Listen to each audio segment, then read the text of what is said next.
Bismillahirrahmanirrahim. Assalamu alaikum. I hope you all are fine. Welcome back for your next lecture of English. और कल जैसा मैंने आप लोगों को बताया था कि हम अपने नेक्स्ट लेक्चर में ग्रामर का पार्ट देखेंगे, जिसमें हम डायलॉग राइटिंग देखेंगे कि कैसे की जाती है। डायलॉग बेसिकली है क्या? देखें, डायलॉग हम कहते हैं कोई भी बात जो एक बंदा कह रहा होता है किसी दूसरे बंदे को।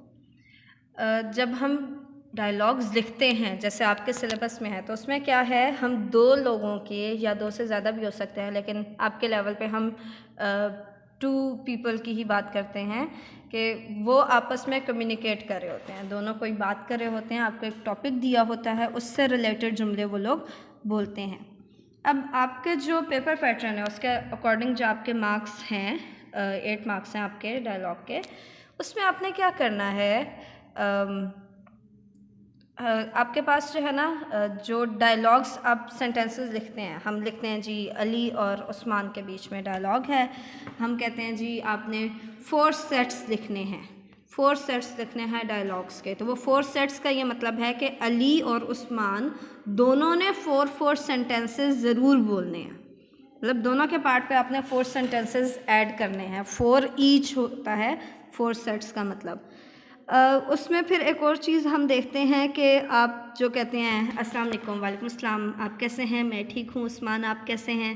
तो ये वाले जो सेंटेंसेस हैं जिसमें आप ग्रीट करते हैं दूसरे को, जो है वो उससे जब मिलते हैं तो जो सलाम दुआ करते हैं, ये वाले सेंटेंसेस उन सेट्स में काउंट नहीं होते। जब हम सेट्स की बात करें हैं तो सेट्स में वो सेंटेंसेस काउंट होते हैं, वो डायलॉग्स काउंट होते हैं जो आपके टॉपिक से रिलेटेड होते हैं, जिसमें आप अपने टॉपिक को, जो भी आपको टॉपिक दिया गया उसको डिस्कस कर रहे होते हैं। अब जब हम जो है डायलॉग लिखते हैं तो डायलॉग के बीच में एक स्टार्टिंग और एक एंडिंग सीन होना बहुत ज़रूरी है। अभी हम एक डायलॉग की एग्जांपल भी देखेंगे, वो भी करेंगे। तो उसमें जो है आपका स्टार्टिंग और एंडिंग सीन भी होता है। ऐसे नहीं होगा कि जी बस दौरा पड़ गया किसी को और उसने बोलना शुरू कर दिया, दूसरे बंदे से बात करनी शुरू कर दी। नहीं, पहले आप बताएंगे कि फॉर एग्ज़ाम्पल अगर क्लासरूम की इन्वायरमेंट है तो बाहर से कोई अंदर एंटर होगा और जो है वो ख़ुद को इंट्रोड्यूस कराएगा, बात करेगा। जैसे हमने यूनिट 3 में देखा, यूनिट 3 आपका डायलॉग की फॉर्म में था ना।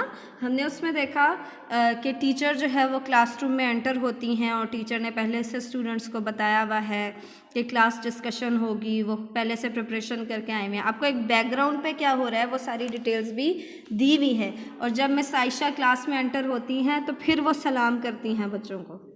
अब बैठे बैठे 2 घंटे से 2 स्टूडेंट्स बैठे हुए हैं, वो एक दूसरे को उस टाइम तो सलाम करना नहीं शुरू करेंगे ना, कोई बाहर से आएगा तो वो तब करेगा। फिर इसी तरह बात जब ख़त्म होती है, उस लेक्चर में क्या था कि जो उस चैप्टर में यूनिट 3 में ऐसा था कि हमारा लेक्चर ख़त्म हो जाता है और मिस आयशा जो है वो अपना लेक्चर एंड करके चली जाती हैं। ऐसे ही अगर 2 स्टूडेंट्स जो है वो अपना होमवर्क डिस्कस कर रहे हैं तो वो बात ख़त्म करके अपने किसी और काम को कंटिन्यू करेंगे तो उनकी बात ख़त्म होगी ना। तो आपने ऐसे ही एक एंडिंग सीन भी ऐड करना होता है।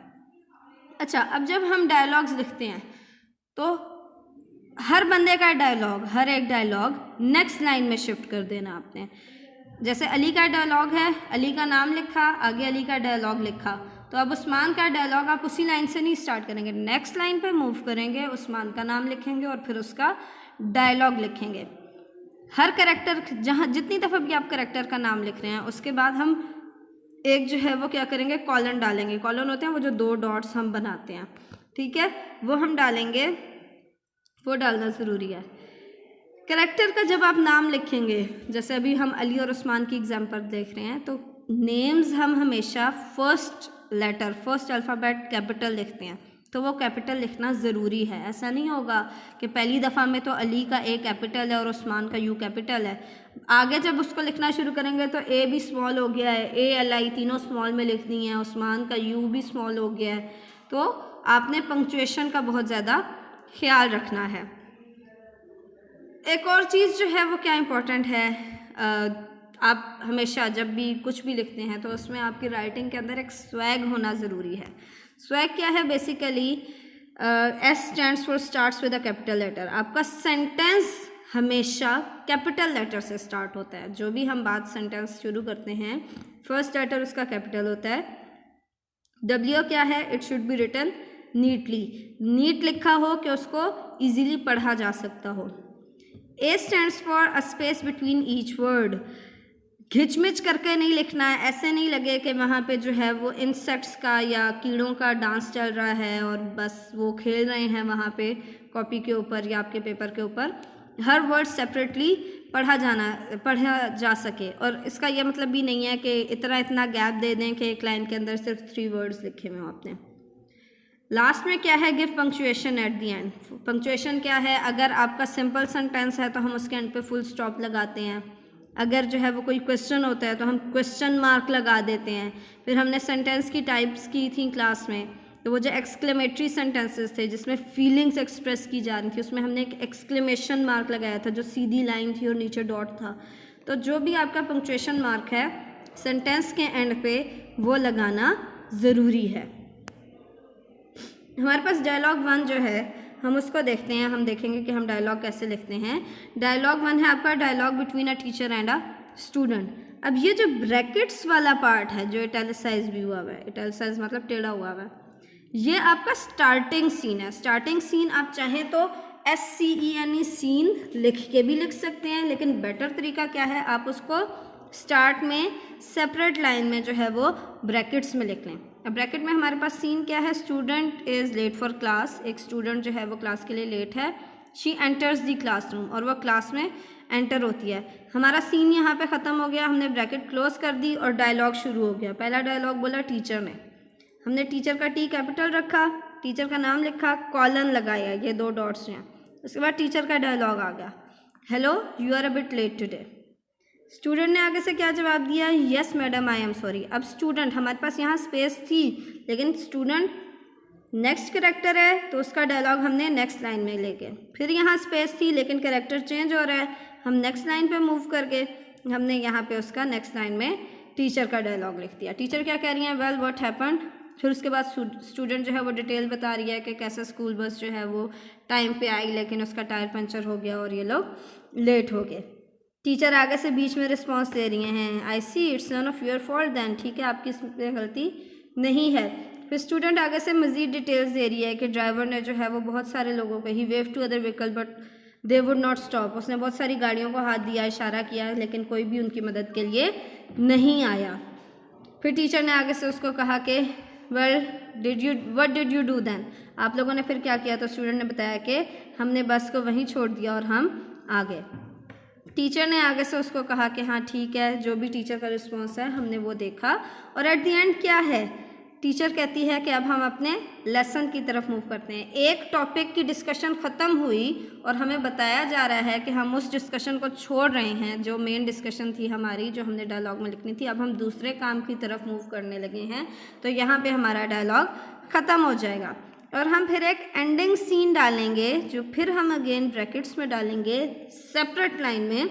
उसमें क्या है कि स्टूडेंट जो है वो बैठ गई है और जो टीचर है उसने अपने लेक्चर को कंटिन्यू कर दिया है। ऐसे ही हर डायलॉग को तो हमने नेक्स्ट लाइन में लिखना ही लिखना है। आपके पास जो है वो ग्रामर की बुक में 5 डायलॉग्स दिए हुए हैं, उन सारे 5 डायलॉग्स को हम जो है वो इसी तरह देखेंगे, उनका स्टार्टिंग और एंडिंग सीन भी देखेंगे। और 2 डायलॉग्स आपके बहुत लेंथी हैं बीच में। आपके रिक्वायर्ड अमाउंट जो है ना, जितना रिक्वायर्ड है लिखना पेपर में, पेपर पॉइंट ऑफ व्यू से अगर हम देखें तो उससे लेंथी है तो वो हम उसको भी शॉर्ट करेंगे। हमारे पास यहाँ पे डायलॉग सेम ही है, लेकिन यहाँ पे मैंने जो है क्योंकि स्लाइड्स में टाइप किया था तो टाइपिंग में पावर पॉइंट में जो है वो हमारी स्पेसिंग उस तरह से नहीं आती, वो डिस्टर्ब हो जाती है। तो ये मैंने जो है वो आपके नोट्स से एक स्क्रीनशॉट लिया हुआ है। उसमें अगर आप देखें तो ये जो साइड है इधर सिर्फ हमें टीचर और स्टूडेंट का नाम नज़र आ रहा है। डायलॉग्स यहाँ इस सीक्वेंस में नहीं नज़र आ रहा है, इस एरिया में नहीं नज़र आ रहा। डायलॉग्स एक ही सीध में आ रहे हैं। इवन अगर एक डायलॉग एक लाइन में ख़त्म नहीं हो रहा, हमें दूसरी लाइन में शिफ्ट करना है, तो हमने इधर स्टूडेंट के नीचे वाली जगह पे उसको कंटिन्यू नहीं किया, हमने वो जहाँ से डायलॉग शुरू हो रहा था ना उसके नीचे से शुरू किया है। मतलब जो भी आपके डायलॉग्स हैं वो करेक्टर वाली लाइन में नहीं जाएंगे, वो अपनी लाइन को क्रॉस नहीं करेंगे, उन्होंने इस साइड पे नहीं आना, उनको दूसरी साइड पे ही रखना है। अगर इन केस आप भूल जाते हैं और आप यहाँ स्टूडेंट के नीचे वाले पार्ट में अपने ये वाला सेंटेंस इधर ले आते हैं तो आप क्या करें, उसके लिए बेटर तरीका आपने, क्योंकि करेक्टर्स को हाईलाइट करना है कि अब इस करेक्टर का नेक्स्ट डायलॉग आ रहा है, तो आप इसको मार्कर से लिख सकते हैं या फिर आप करेक्टर के नाम को यूँ अंडरलाइन कर सकते हैं जब भी आप टेस्ट में लिखेंगे या पेपर में इसको अटैम्प्ट करेंगे। तो ऐसे इसको अटैम्प्ट करना ज़रूरी है। और आपके ये जो स्टार्टिंग और एंडिंग सीन है इनका अलग से सेपरेट मार्क्स हैं, दोनों का एक एक मार्क है, तो इसको भी लिखना नहीं भूलना। This is all for today, till next class, stay home, stay safe, अल्लाह हाफिज़।